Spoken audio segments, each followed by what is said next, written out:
Welcome to the video tutorial and guide for your Mushroom Meadow coaster kit. Now this is such a fun new range that we have where we're actually creating beautiful mushroom shapes out of pipe cleaners to add extra dimension to your piece.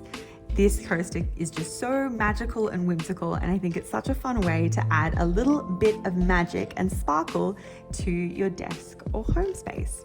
Now in this guide, we'll be showing you an intro of all the materials that you have inside your kit, as well as individual tutorials to show you each technique that you'll find inside your moss coaster.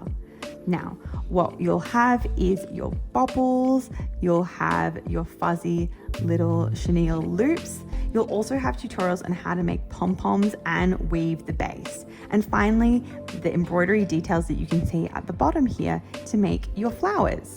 We'll also have a completely separate tutorial to show you in detail how to create a range of mushroom shapes so that you can do whatever type of mushroom style you like.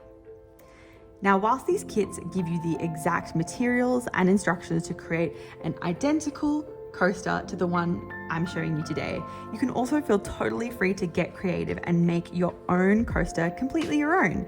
You can swap the positioning of things like the mushrooms or the bobbles and pom-poms. You can really do whatever you like to make this piece completely unique to you. So with that, it's time to get creative.